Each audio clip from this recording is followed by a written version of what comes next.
Today, we're going to dive into a concept that really, truly gets under your skin. It's a feeling we've all had, but maybe we couldn't quite put a name to it. It comes from the philosopher Julia Kristeva, and she calls it abjection.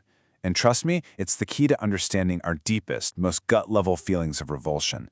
And as you'll see, it's way more crucial to who we are than you might think. So, let me just ask you, what makes your skin crawl? No, really, think about it for a second. That sudden, physical reaction of disgust. It's a universal human thing, right? That primal urge to just push something away violently. Kristeva herself gives this incredibly vivid, perfect example. The skin on milk. Think about that. It's not dangerous. It's not really dirty. But for so many people, the reaction is just immediate. It's physical, a spasm, nausea, a total full-body rejection. That feeling, that visceral protest, that's our doorway into understanding what the abject is. But see, this feeling isn't just simple disgust. Kristeva argues that it lives in this really strange in-between space in our minds. It's a place that is neither me, nor is it just some thing out there in the world. So here it is, the formal definition. Kristeva calls abjection a violent and obscure revolt. It's our being reacting against something that threatens its very existence. And notice the key part. It's not just other. It's something that feels disturbingly close, right there next to us, but it's impossible to accept. We just can't assimilate it. Okay, so to really get this, let's break down how we normally see the world. It's pretty simple, right? There's the subject, that's I, me, my identity, my sense of self, and then there are objects. That's that, things out in the world, totally separate from me. It's a nice, clear, stable line. And this is where the abject shatters that simple binary. It's not me, but it's not quite a separate object either. It represents something that maybe used to be part of me, but I've now cast it out. And that ambiguity, that's what's so terrifying. It pulls us toward this place where meaning itself just collapses. And the most immediate, the most personal place we encounter this collapsing border is with our own bodies. We are constantly drawing lines, creating boundaries to define what is us and what is, emphatically not us. Kristeva's most powerful example here is the corpse. Why is a corpse so profoundly disturbing?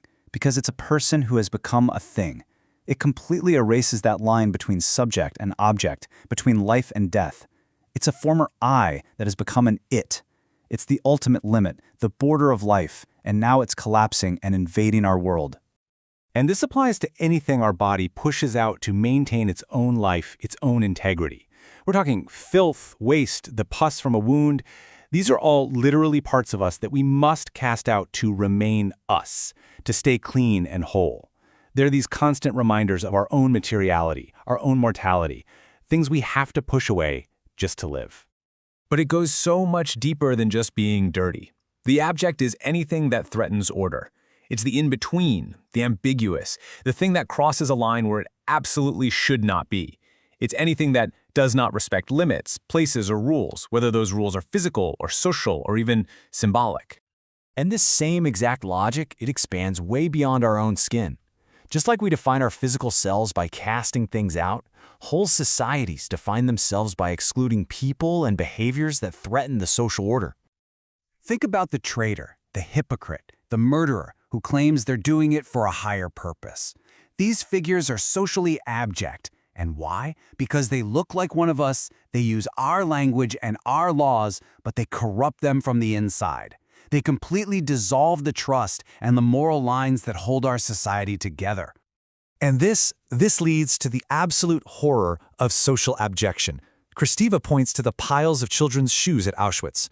The horror hits its absolute peak because it fuses the ultimate negative, death, with what should be its complete opposite, the very symbol of life and innocence, childhood.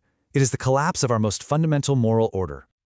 So, okay, this is all pretty dark and disturbing stuff. Why does this concept matter so much? Because, as Kristeva argues, this violent act of rejection is actually how we create an identity in the first place.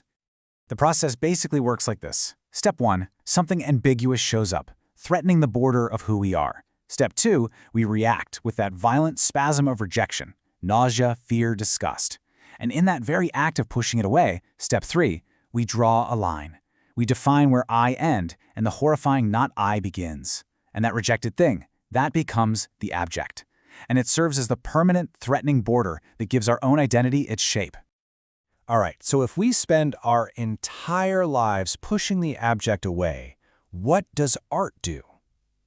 Well, according to Kristeva, modern art and literature, they do the exact opposite.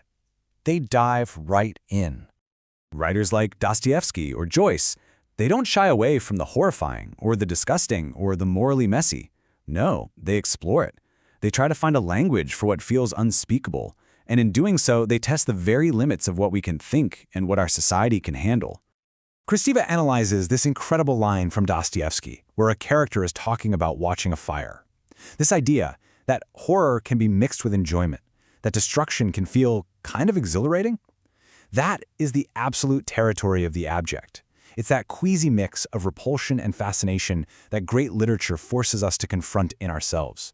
So, to sum it all up, the abject isn't just something gross we see once in a while. It is the shadow that follows us everywhere.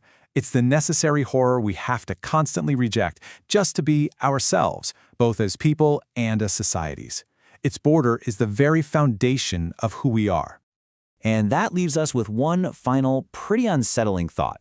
We build our entire sense of self, our laws, our morals, by pushing the abject to the margins. But what happens when those margins collapse? What happens when we look at the world, or maybe even into the mirror, and we can no longer push it away?